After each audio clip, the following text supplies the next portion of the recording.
4 months into the Tigray War, stories of rape, many involving multiple Ethiopian and Eritrean soldiers, have become all too common, according to doctors and nurses in Ethiopia's northernmost region. At the largest hospital in Mekelle, around 24 women have sought treatment for gang rapes since the fighting began. After 3 days, I crawled out of the forest where they left me to the main road, and people found me and helped me.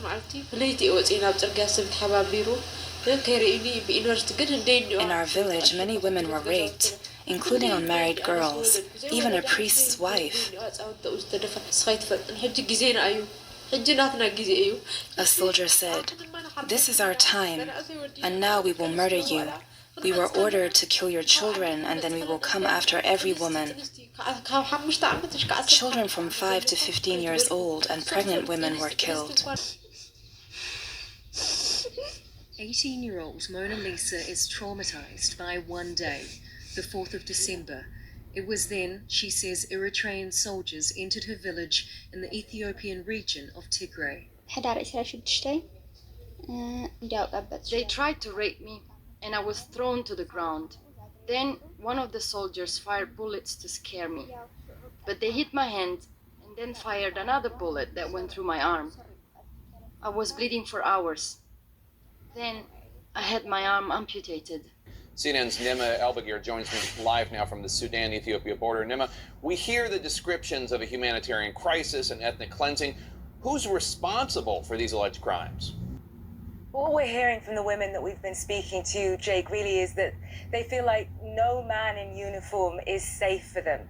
A combination of ethnic Amhara militias from the Amhara ethnic group allied with the government, soldiers from neighboring Eritrea, soldiers from the Fano Amhara ethnic militia, even here in Hamdan. And you were able to speak with a doctor who's treating some of the women who have been attacked and even one of the victims. We went to a clinic where Dr. Tedros Tefera, this extraordinary surgeon, when he was at home in Tigray, here he's taken over the running of the clinic. He was examining a young woman who we asked if we could speak with, and we discovered that she had been raped, and she gave us permission to broadcast this. Jake, take a look at it. He pushed me and said, "You Tigrayans have no history. You have no culture. I can do what I want to you, and no one cares." And Dr. Tedros says that of the cases that are actually reported to him, like that young lady, maybe less than 10.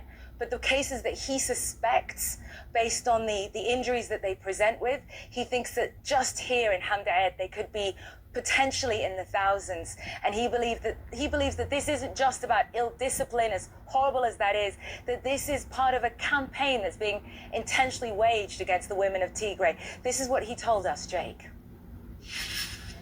The women that have been raped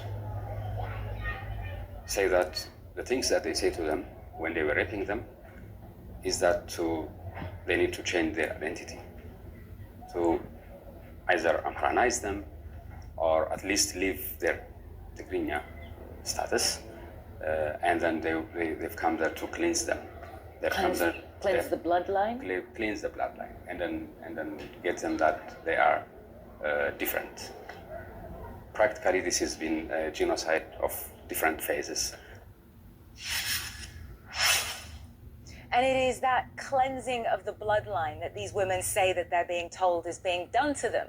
That's what gives this the hallmarks of a genocide, Jake. That's what gives this the hallmarks of an ethnic cleansing rather than just an unfortunate consequence of war. And it's not just here in Hamdan that our team have been gathering evidence. Our extraordinary team has also been working on gathering evidence from inside Tigray. And I have to warn you and our viewers that what we're about to share with you is incredibly upsetting, but it is a key piece of evidence in the wielding of rape as a weapon of war. A doctor from inside Tigray was able to record a video of a procedure being carried out to remove foreign objects that had been inserted into an alleged rape victim's vagina. And we can't show you the video. The video is absolutely too horrifying. I watched it.